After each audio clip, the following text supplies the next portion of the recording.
নমস্কাৰ মৰমৰ ছাত্ৰ ছাত্ৰীসকল আজি তোমালোকৰ ওচৰলৈ আকৌ এটি নতুন পাঠ লৈ আহিছোঁ পাঠটি আমি একেলগে আলোচনা কৰোঁ পাঠটিৰ নাম হৈছে লোক সংস্কৃতি প্ৰবন্ধকাৰ ডক্টৰ নবীন চন্দ্ৰ শৰ্মা লোক সংস্কৃতি ইংৰাজীত কালচাৰ বুলি কোৱা হয় আমি সকলোৱে কৈয়ে থাকোঁ সাধাৰণতে কিন্তু হয়তো আমি কেতিয়াও ফহিয়াই নেচাওঁ যে এই সংস্কৃতি মানেনো কি বুজি পাওঁ আমি সংস্কৃতি মানে কি এটা জাতিৰ সংস্কৃতি মানে কি বা একোখন ঠাইত একেলগে বাস কৰা কিছুমান মানুহৰ সংস্কৃতি কেনেকুৱা এখন দেশৰ সংস্কৃতি কেনেকুৱা এইটো আমি বুজি পাওঁ কিন্তু আমি কেতিয়াও হয়তো ফহিয়াই নেচাওঁ লোক সংস্কৃতি দুটা শব্দ সংযুক্ত হৈ আছে লোক সংস্কৃতি দুটা শব্দ সংযুক্ত হৈ আছে প্ৰথমটো হৈছে লোক আৰু দ্বিতীয়টো হৈছে সংস্কৃতি লোক বুলি কওঁতে সাধাৰণতে গণ জন গঞা এনে ধৰণৰ বিভিন্ন শব্দ ব্যৱহাৰ কৰিব পাৰি প্ৰথমে আমি লোক শব্দটোৰ ওপৰতে অকণমান চাওঁচোন লোক বুলি ক'লে ডক্টৰ প্ৰফুল্ল চন্দ্ৰ গোস্বামী লোক সংস্কৃতিৰ এজন বিদগ্ধ পণ্ডিত তেখেতে কৈছিল যে বিশেষভাৱে লিখা পঢ়া নথকা গাঁৱত বাস কৰা গঞা সকলে হৈছে লোক এইটো কথা আগতে হৈছিলে কাৰণ আগৰ দিনত যেতিয়া গাঁৱৰ বাসিন্দাসকলে কেৱল তেখেতসকলৰ জীৱিকাৰ কাৰণে কৰ্ম কৰি জীৱন অতিবাহিত কৰিছিল বা জীৱিকা নিৰ্বাহৰ কাৰণেই কাম কৰিছিল তেতিয়া তেওঁলোকে কিন্তু লিখা পঢ়াৰ প্ৰতি গুৰুত্ব দিয়া নাছিল গতিকে সেইটো ফালৰ পৰা লিখা পঢ়া নথকা মানুহে হৈছে গঞা বা লোক বুলি ক'ব পৰা যায় কিন্তু বৰ্তমান সময়ত এই লোক শব্দটোৱে কেৱল গাঁৱত বাস কৰা লিখা পঢ়া নথকা মানুহখিনিকে নুবুজায় কাৰণ বৰ্তমান সময়ত গাঁৱত লিখা পঢ়া জনা বহুত মানুহ আছে বৰ্তমান যান্ত্ৰিকতাৰ কবলত অকল নগৰখনে পৰা নাই গাঁওখনো পৰিছে চহৰখনো পৰিছে এই গাঁৱলীয়া বা চহাসকলে শিক্ষাক সামৰি ল'বলৈ শিকিছে কিন্তু এই শিক্ষা হলেও বহুত কম এতিয়া আমি অকমান আগলৈ গৈ চাব লাগিব আমি জানো যে পৃথিৱীখন সৃষ্টি হোৱাৰ পিছত ক্ৰম বিৱৰ্তনৰ মাজেৰে লাহে লাহে জীৱৰ এটা প্ৰজাতিৰ সৃষ্টি হৈ আহি আছে মানুহ সৃষ্টি হ'ল আমি সকলোৱে এইখিনি কথা পাই আহিছোঁ মানুহ সৃষ্টি হ'ল মানুহে প্ৰথমে অঘৰী জীৱন যাপন কৰিছিল পৰ্বতৰ গুহাত আছিল ডাঙৰ ডাঙৰ গছবিলাকৰ ধুন্দত আছিল আমি জানো পাই আহিছোঁ তেওঁলোকে কি কৰিছিল কেঁচা মাংস খাইছিল গছত যি ফল লাগি আছিল তাকে খাইছিল ভোক নিবাৰণৰ কাৰণে জীৱ মাত্ৰই ভোক লাগে গতিকে ভোক নিবাৰণৰ কাৰণে তেওঁলোকে গছত যি ফল পাইছিল তাকে খাইছিল জন্তুবিলাক শিকাৰ কৰিছিল তাৰ আগত কিন্তু তেওঁলোকে নাঙত হৈ আছিল তেওঁলোকে যে শৰীৰটোৰ শীত তাপৰ পৰা ঢাকি ৰাখিবৰ কাৰণে কিবা উপায় অৱলম্বন কৰিব লাগে সেই কথাটো নাজানিছিল গতিকে তেওঁলোকে ঘৰ সাজিবও নাজানিছিল সেইখিনি সময়ত সেইকাৰণে তেওঁলোকে অঘৰী জীৱন যাপন কৰিছিল আৰু সেই অঘৰী জীৱন যাপন কৰোঁতে তেওঁলোকে খেতিৰ কাৰণে তেওঁলোকে দেখিছিল যে কিছুমান গছৰ গুটি পৰি কিছুমান আকৌ পুলি হয় সেই পুলিবিলাকৰ পৰাও আকৌ ফল লাগে সেই পদ্ধতিটো দেখা পোৱাৰ পিছত তেওঁলোকে নিজকে কৃষি কৰিবৰ কাৰণে কৃষিটো এতিয়া বৰ্তমান উন্নত শব্দ সেইখিনি সময়ত কিন্তু তেওঁলোকে সেইটো কৃষি বুলি নাজানিছিল তেওঁলোকে জানিছিল যে গছৰ পৰা গুটি এটা পৰিলে আকৌ এটা পুলি হয় আৰু সেই পুলিটোৰ পৰা ফল লাগিলে আমি খাব পাৰোঁ বা গছৰ ডাল কিছুমান তেওঁলোকে ভাগি দিছিল ভাগি অলপ কোমল ঠাইত পৰিলে তাৰ পৰা কিবা মিলি আকৌ এজোপা গছ হয় তেওঁলোকে দেখিছিল এনেদৰে যিহেতু মানুহৰ মগজুৱে চিন্তা কৰিব পাৰে, আৱিষ্কাৰ কৰিব পাৰে, গতিকে তেওঁলোকৰ মনলৈ সেইখিনি সময়ত সেইবিলাক কথা আহিছিল আৰু আহাৰ ফলস্বৰূপে তেওঁলোকে এনেধৰণৰ পদ্ধতিক্ৰমে পৰ্যায়ক্ৰমে তেওঁলোকে বিভিন্ন পদ্ধতি অৱলম্বন কৰি নিজকে অলপ উন্নত কৰি গৈ আছিল। এতিয়া কথা হ'ল যেতিয়া তেওঁলোকে এই পদ্ধতিটো দেখিছিল, দেখাৰ পিছত তেওঁলোকে বিভিন্ন স্বীকাৰ কৰিবলৈ লাগিছিল। প্ৰথমতে কেঁচা মাংস খাইছিল, তাৰপিছত তেওঁলোকে কোনোবাই দেখিছিল যে শিলে শিলে এদিন হয়তো কিবা ঘটনাক্ৰমে ঘঁহিয়াই আছিল, থাকোঁতে ওচৰত থকা শুকান গছৰ পাতত তাৰ ফিৰিঙতি পৰি জুই জ্বলি গ'ল। তেওঁলোকে স্বীকাৰ কৰি অনা খাদ্য সেই শুকান পাতখিনিত আছিল, ফলত সিজি গ'ল আৰু সিজাৰ পিছত তেওঁলোকে সেই পুৰা যেতিয়া স্বীকাৰ কৰি অনা বস্তুটো সিজি যাওঁতে খালে টেষ্টটো বেছি পালে, মানে সোৱাদ বেছি পালে। গতিকে তেওঁলোকে যেতিয়া তাত সোৱাদটো বেছি পালে, পোৱাৰ লগে লগে তেওঁলোকে ভাবিলে যে এইটো বস্তু দেখোন এনেকেও খাব পাৰি। তাৰমানে তেওঁলোকে স্বীকাৰ কৰি অনা বস্তুটো পুৰি খাবলৈ শিকিলে। তাৰপিছত তেওঁলোকে ঠাণ্ডা আৰু গৰমৰ পৰা নিজৰ শৰীৰটো ঢাকি ৰাখিবলৈ বা মুক্ত কৰি ৰাখিবলৈ তেওঁলোকে গছৰ বাকলি বা জন্তুৰ ছাল ব্যৱহাৰ কৰিলে। এইখিনি খুব সংক্ষিপ্তভাৱে মই তোমালোকক ক'ম, কাৰণ দীঘলীয়াকৈ ক'বলৈ গ'লে বহুত সময়ৰ প্ৰয়োজন হ'ব। তাৰপিছত তেওঁলোকে লাহে লাহে কি কৰিলে, কিছুমান শিল ঘঁহনি খুৱাই শিলে শিলক ঘঁহনি খুৱাই অস্ত্ৰ তৈয়াৰ কৰিবলৈ ল'লে। তেওঁলোকে সেই অস্ত্ৰৰে চিকাৰ কৰিলে। তাৰপিছত তেওঁলোকে বিভিন্ন ধৰণৰ এনেকুৱা জন্তুৰ ছালবিলাক শুকুৱাই থ'ব ল'লে। হঠাৎ ধুমুহা বৰষুণ আহি গ'ল, সেই জন্তুৰ ছাল মেলি থোৱা ঠাইখনৰ তলত সোমাই দিলে আৰু সোমোৱাৰ লগে লগে কি হ'ল, তেওঁলোকে বৰষুণৰ পৰা ৰক্ষা পৰিল আৰু তেওঁলোকৰ মনলৈ আহি গ'ল যে আমি এনেকৈ এটা থাকিবৰ কাৰণে ঘৰ বনাই ল'ব পাৰোঁ। তেনেকৈ লাহে লাহে তেওঁলোকে আৱাসস্থল বনাবলৈ শিকিলে। এতিয়া কথা হ'ল তেওঁলোকে যে এনেদৰে আহি পেলাই উন্নত পৰ্যায় পালেহি, তেওঁলোকে বিভিন্ন ধৰণৰ অস্ত্ৰ শস্ত্ৰ বনাব শিকিলে। তাৰপিছত তেওঁলোকে খেতি কৰিবলৈ ল'লে। খেতি কৰিলে, খেতি কৰোঁতে তেওঁলোকে কি কৰিলে, বিভিন্ন ধৰণেৰে খেতিবিলাক কৰি চালে। সেইখিনি সময়ত একেবাৰে লিখা পঢ়া নজনা মানুহেই আছিলে সমাজত, আৰু তেওঁলোকে কি কৰিছিল, বছৰৰ ঋতুবিলাক 6টা ঋতু, 12 মাহ, এইখিনি সময়ত কোনটো সময়ত কি খেতি কৰিব তেওঁলোকে কৰোঁতে অভিজ্ঞতা লব্ধ হৈ কিছুমান ধাৰণা মনলৈ আহি গৈছিল। আৰু এই অভিজ্ঞতা যেতিয়াই হ'ল তেওঁলোকে যেতিয়া কোনটো ঋতুত কিটো খেতি কৰিব, কোনটো সময়ত কৰিলে ভাল ফচল পোৱা যাব, এই ধাৰণাবিলাক যেতিয়া মনলৈ আহি গ'ল, তেতিয়া তেওঁলোকে কি কৰিলে, ঋতুকালীন কিছুমান খেতি কৰিব ল'লে। আৰু সেই খেতিৰ লগত লগ লগাই তেওঁলোকে প্ৰতিটো পদ্ধতিত একোটা উৎসৱ পাতিবলৈ ল'লে।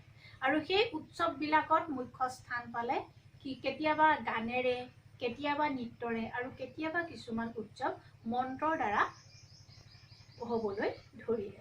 আৰু এনেকৈ সৃষ্টি হ'ল আমাৰ সংস্কৃতি।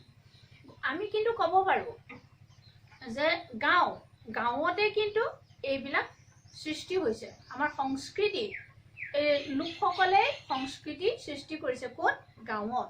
কাৰণ গাঁৱৰ মানুহে খেতি কৰে, গাঁৱৰ মানুহে জীৱিকা নিৰ্বাহৰ কাৰণে কৃষি কৰে আৰু কৃষিৰ বিভিন্ন সঁজুলি বনায়। তেওঁলোকে উন্নত ধৰণৰ সঁজুলিত কিন্তু মনোনিৱেশ কৰা নাছিলে। তেওঁলোকৰ তাৰ প্ৰতি কোনো বিশেষ হাবিয়াস নাই। উন্নত যান্ত্ৰিকতাৰ প্ৰতি বা যন্ত্ৰ ব্যৱহাৰ কৰি পেলাই তেওঁলোকে খেতি কৰিব, সেইটোৰ প্ৰতি তেওঁলোকৰ বিশেষ মনোযোগ বা ইচ্ছা নাছিলে। তাতকৈ তেওঁলোকে নিজেৰে হাতেৰে নাঙল বনাইছিল, কাঠৰ দ্বাৰা বাঁহ ব্যৱহাৰ কৰিছিল, বেতৰ কাম কৰিছিল, মাটিৰে বাচন বনাইছিল বা শিলৰ মূৰ্তি বনাইছিল। এনেকুৱা ধৰণৰ কামবিলাকহে তেওঁলোকে বেছি ভাল পাইছিল।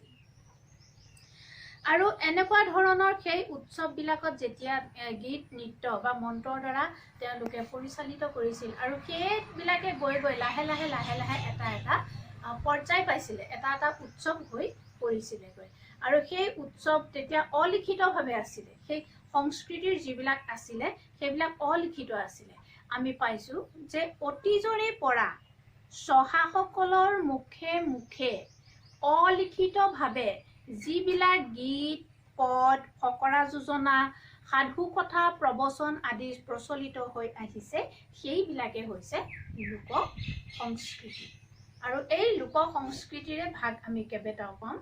কিন্তু ইয়াতে এটা কথা ক'ব লাগিব, আমি গাঁও বুলি ক'লে কিন্তু আমি চহৰকহে বুজিব লাগিব, নগৰক নহয়। নগৰখন কোনে জন্ম দিছে? গাঁৱেই দিছে, চহাসকলেই দিছে। সেইকাৰণে গাঁৱক নগৰৰ জনক জননী বুলি কোৱা হয়। গাঁৱত উৎপন্ন হোৱা খাদ্য শস্য ক'লৈ যোৱা হয়? নগৰলৈ। নগৰৰ মানুহে খেতি নকৰে আমি জানো নগৰৰ মানুহবিলাক সম্পূৰ্ণ যান্ত্ৰিকতাৰ মাজত আধুনিকতাৰ মাজত সা সুবিধাৰ মাজেৰে তেওঁলোকে বাস কৰে আমি গাঁৱত কি কৰো খেতি কৰো কৰ্ষণ কৰো কৃষি মানে খেতি কৰা আৰু সেই আমি চহ কৰো কোনে চহ কৰে চহাসকলে চহ কৰে চহাসকল ক'ত থাকে চহৰত থাকে গতিকে চহাসকলে য'ত বাস কৰে সেইখনে চহৰ মানে গাঁও আৰু যান্ত্ৰিকতাৰ মাজত যিসকলে বাস কৰে সেইখন হৈছে নগৰ বহু মানুহে আমি কেতিয়াবা ভুলতে নগৰখনকে চহৰ বুলি কৈ পেলাও কিন্তু আচলতে ক'বলৈ গ'লে চহৰ মানে য'ত চহাসকলে বাস কৰে সেইখন ঠাই চহাসকলেতো টাউনত নাথাকে হ্যাঁ নগৰৰ শব্দ প্ৰতি ইংৰাজী প্ৰতিশব্দ টাউন তাততো নাথাকে গাঁৱতে থাকে ভিলেজত থাকে হ্যাঁ না আমি গম পাওঁ সকলোৱে গতিকে এই লোক সংস্কৃতিৰ বাহকো হৈছে এই চহাসকলে গতিকে এই চহাসকলে কি কৰিছিলে বিভিন্ন গীত মাতেৰে যেতিয়া তেনেকুৱা উৎসৱবিলাক পাতিছিল সেইবিলাক স্থায়ী হৈ হৈ লাহে লাহে গৈ আছিল আৰু এনেকে স্থায়ী হৈ হৈ বৰ্তমান সময়ত এটা লিখিত ৰূপ পাইছেগৈ আৰু এই লিখিত ৰূপটোৰ পৰাই সংস্কৃতি আমাৰ যাওঁতে যুগীয়া হৈ পৰিছে লোক সংস্কৃতিৰ ভাগ দুটা লোক সাহিত্য আৰু লোকজীৱন লোক সাহিত্যৰ আকৌ প্ৰধান ভাগ তিনিটা কিন্তু তাৰ উপভাগ বহুতো আছে লোক সাহিত্যৰ প্ৰধান ভাগ তিনিটা আছে লোকগীত বুলি কওঁতে আমি বিহু গীত ধৰ্মীয় আইনাম বিয়া নাম এইবিলাক বুজি পাওঁ তাৰপিছতে বিহু গীত আছে হুঁচৰি গীত আছে বাৰমাহী গীত আছে শান্তিৰ গীত আছে এনেকুৱা ধৰণৰ বহুত গীত লোকগীতত সোমাই আছে তাৰ দ্বিতীয় ভাগটো হৈছে ফকৰা যোজনা বা প্ৰবচন মই অকমান লিখি দিছো মন কৰিবা লোক সাহিত্যৰ প্ৰধান ভাগ তিনিটা প্ৰথমটো হ'ব লোকগীত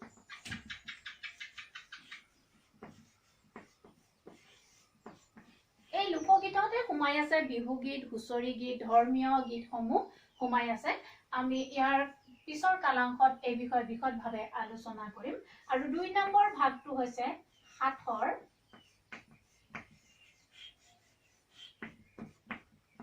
ফকৰা যোজনা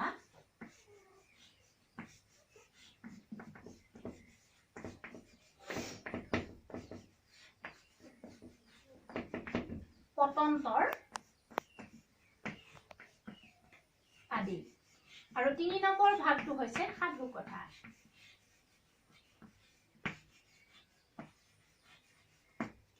এই সাথৰবিলাক আমি পাইছো কিছুমান কথা আমি সোনকালে উত্তৰ দিব নোৱাৰো মানে অকন পাক লগাই পেলাই চিন্তা শক্তি বঢ়াবৰ কাৰণে আগৰ জ্ঞানী মানুহসকলে পণ্ডিতসকলে কি কৰিছিলে অকমান পাক লগা ধৰণে কথাবিলাক কৈছিলে যেনে যেতিয়া চিন্তা কৰিলে কি হ'ব তাৰ উত্তৰটো পাব তাত ৰস পায় প্ৰথম কথা হৈছে তাত ৰস পায় ৰসৰ সৃষ্টি হয় মানুহ তাৰ প্ৰতি আকৃষ্ট হয় আৰু দ্বিতীয় কথা হৈছে মানুহে সৃষ্টি কৰিব পাৰে যেতিয়া এটা সাথৰৰ উত্তৰ দিব ধৰা হাবিত কাহে ওলাই নাহে এতিয়া যেতিয়া তেনেকে সুধিব কি তেতিয়া তেওঁলোকে কি ক'ব কুঠাৰখন এটা চিন্তা কৰিব এদিনো নুশুনা মানুহ এটা যে ভাবিত কোনে কাহে আকৌ ওলাইও নাহে এতিয়া কুঠাৰৰ ঘাপটো যেতিয়া হাবিত শব্দ হ'ব সেইটোকে কাহ বুলি কৈছে এনেকুৱা ধৰণৰ অকমান জটিলতা লগাই কিছুমান কথা কোৱা হয় আৰু সেইবিলাকক সাথৰ বুলি তাৰ পিছত আহিলে ফকৰা যোজনাত কিছুমান কথা কোৱা থাকে যেনে ধৰা আপোনাৰ নাক কাটি সতিনীৰ যাত্ৰা ভংগ কৰা আমি পাইছো তেনেকুৱা অবুজনক বুজোৱা ঢেৰুৱা ঠাৰি সিজোৱা এইবিলাক হৈছে ফকৰা যোজনা মানে অবুজনক বুজোৱা অৰ্থাৎ যিজন মানুহে বুজিবলৈ নোখোজে বা বুজিয়ে নাপায় বুজাই থাকিলেও নুবুজে সেই মানুহজনক আৰু বুজাই লাভ নাই যেনেদৰে ঢেৰুৱা মানে হৈছে মূলা তলত মূলাটো নোহোৱা যি মূলাৰ পুলি তাত তলৰ আলুটো নালাগে মূলাৰ আলুটো নালাগে কাণ্ডটো ডাঙৰ নহয় সেইটো ঢেৰুৱা বুলি কোৱা হয় মূলা নোহোৱাটো গতিকে ঢেৰুৱা আমাৰ অসমীয়া এটা বিশ্বাস আছে যে খাৰ নিদিলে ঢেৰুৱা নিসিজে গতিকে যেনেকৈ খাৰ নিদিয়াকে ঢেৰুৱা ঠাৰি সিজাব নোৱাৰি ঠিক তেনেকৈ এই অবুজন মানুহখিনিক বাৰে বাৰে বুজাই থাকিলেও নুবুজে মানে তেওঁলোকক বুজোৱাটো বাদ দিব লাগে আৰু সেইকাৰণে ঢেৰুৱা ঠাৰি খাৰ যদি নাথাকে বাৰে বহুত সময়ত খৰি ইন্ধন খৰচ কৰি সিজাই থকাতকৈ নিসিজোৱাই ভাল এনেকুৱা ধৰণৰ কিছুমান উপদেশমূলক কথা আছে আৰু সেইখিনিকে ফকৰা যোজনা বুলি কোৱা হয় তাৰপিছত ডাকৰ বচন ডাকৰ বচনবিলাকত আমি পাইছোঁ ডাক নামৰ এজন পণ্ডিত আছিলে, পুৰুষ আছিলে। সেই বিজ্ঞ পুৰুষজনে জীৱনত উপলব্ধি কৰা বহুতো জ্ঞান মানুহৰ জীৱনৰ উপকাৰৰ কাৰণে, জনসমাজৰ উপকাৰৰ কাৰণে কৈ থৈ গৈছিলে। যেনে গৰু কিনিবা দীঘল নেজা, মই উঠিলে নহয় পূজা, মাক ভালে জীয়েক জাতি। অৰ্থাৎ যি ঘৰৰ মাকগৰাকী ভাল সেই ঘৰৰ পৰা ছোৱালী আনিবলৈ দিছে, আৰু যি ঘৰৰ মাকগৰাকী বেয়া মানে সেইখিনি সময়ত খুব ঘূৰি কৰি ফুৰা বা বাতুলি তিৰোতা বুলি কোৱা হয়, বা খুব কাজিয়া পেচাল লাগি থকা মুখৰা তিৰোতা বুলি কোৱা হয়। এই এনেধৰণৰ যি ঘৰৰ মাকগৰাকী আছিলে তেওঁলোকৰ ছোৱালী বিয়া দিবলৈ সেইখিনি সময়ত কষ্ট হৈছিল। মানে মাক ভাল হলে ভাল সংস্কাৰ পাব, ল'ৰা ছোৱালীজনী এনেও ভাল হ'ব, এনেধৰণৰ কিছুমান কথা আছিলে। এইবিলাকে হৈছে এই আমাৰ লোক সংস্কৃতিৰ একোটা উল্লেখযোগ্য সম্পদ। এই সম্পদবিলাক কিন্তু আজিৰ দিনৰ দৰে লিখিত অৱস্থাত নাছিল। এইবিলাক অলিখিতভাৱে চহাসকলৰ মুখে মুখে চলি আহিছিল। বৰ্তমান সংৰক্ষণৰ কাৰণে ইয়াক লিখিত ৰূপ দিয়া হৈছে যদিও এইবিলাকৰ ৰচক কোন আছিল, লিখক কোন আছিল, এই বিষয়ে কিন্তু আজিলৈকে কোনেও নাজানে। তাৰপিছত আহিলে সাধু কথা। সাধু কথা আমি সকলোৱে জানো, মা দেউতাহঁতৰ মুখত সৰুতে সাধু শুনিছো, ককা বা আজু ককাহঁতৰ মুখতো শুনিছো, আইতাহঁতে কোৱাও শুনিছো। মানে সেই সাধু কথা কেনেকে সৃষ্টি হৈছিলে, যে সৰু ল'ৰা ছোৱালী বিলাকক নিচুকাই খুৱাবৰ কাৰণে কিছুমান গীত গাইছিল। যে গীত গাওঁতেও ল'ৰা ছোৱালী বিলাকে নুশুইছিল, তেতিয়া কিছুমান ভূত প্ৰেতৰ সাধু কৈছিলে সেইখিনি সময়ত। আৰু সেই ভূত প্ৰেতৰ সাধু কোৱাৰ কাৰণে তেওঁলোকে ভয় খাইছিল, ভয় খাই পেলাই শুবলৈ চেষ্টা কৰিছিল, আৰু এনেধৰণেই সাধুৰ সৃষ্টি হৈছিল। সেই সাধুবিলাক কিন্তু মুখে মুখে প্ৰচলিত। আমি জানো লক্ষ্মীনাথ বেজবৰুৱা সাহিত্যৰথী, তেখেতে বুঢ়ী আই সাধু, জুনুকা নামৰ সাধু কিতাপ লিখিত ৰূপ দিছিলে, সাধুবিলাক সংগ্ৰহ কৰি। এইবিলাক আমি জানিবৰ কাৰণে, পিছৰ প্ৰজন্মই যাতে এইবিলাক জানে তাৰ কাৰণে। এনেদৰে লোক সংস্কৃতিৰ এই প্ৰথম ভাগটো সৃষ্টি হৈছিল। ইয়াৰ পিছৰ ভাগটো হৈছিলে লোক জীৱন। লোক জীৱনটো আমি ইয়াৰ পিছৰ কালাংশত আলোচনা কৰিম। এই লোক সংস্কৃতিৰে ভাগটো আলোচনা কৰিবলৈ আৰু এটা কালাংশ আমাৰ প্ৰয়োজন হ'ব। এই লোক সংস্কৃতিৰ ভিতৰত লোকগীত যে আছে, এই লোকগীতৰ কিছুমান অনুষ্ঠানমূলক গীত আছে আৰু কিছুমান অনানুষ্ঠানিক গীত আছে। আনুষ্ঠানিক গীতবিলাক অনুষ্ঠানত পৰিৱেশন কৰা হয়, আৰু অনানুষ্ঠানিক গীতবিলাক অনুষ্ঠান নোহোৱাকে পৰিৱেশন কৰা হয়। আৰু তাৰো কেইবাটাও ভাগ আছে, আমি আলোচনা কৰিমগৈ পিছত। এতিয়া হ'ল কি, এই গীতবিলাক তেওঁলোকে যেতিয়া ৰচনা কৰিছিল, প্ৰথম অৱস্থাত গীতবিলাক ৰচনা হৈছিল এনেধৰণে যে তেওঁলোকে স্বীকাৰ কৰি আহিছিলে। স্বীকাৰ কৰাৰ পিছত তেওঁলোকে মনৰ উল্লাহত কিছুমান চিঞৰ বাখৰ কৰি আহিছিলে। আমি ধৰা এতিয়া কিছুমান কিবা বস্তু এটা পালে মনৰ আনন্দতে পালো কৈ আনন্দত কিবা এটা গাই দিওঁ, ঠিক তেনেদৰে তেওঁলোকে স্বীকাৰ কৰি কিবা এটা খাদ্য বস্তু পাই আহিছে, মনৰ আনন্দত তেওঁলোকে কিছুমান শব্দ মুখেৰে উচ্চাৰণ কৰিছিল। এজনে কোৱাৰ পিছত বাকী সকলেও চিঞৰিছিল, আৰু সেই চিঞৰোতে তেওঁলোকে সেই স্বীকাৰ পোৱাৰ পিছত সদায় একেধৰণৰ শব্দবিলাককে মাতিছিল, আৰু মাতি পেলাই সুৰ লগাই মাতোতে সেই সংগীতৰ সৃষ্টি হৈছিল। গতিকে আমি জানিলো যে সংগীত সাধু কেনেদৰে সেই আদিম অৱস্থাৰ পৰাই চহাসকলে সৃষ্টি কৰিছিল। কাৰণ কোনো জাতিয়ে লোক সংস্কৃতি নোহোৱাকে আগুৱাই যাব নোৱাৰে। লোক সংস্কৃতি অবিহনে কোনো জাতিৰ সংস্কৃতি কেতিয়াও থিতাপি লাগিব নোৱাৰে।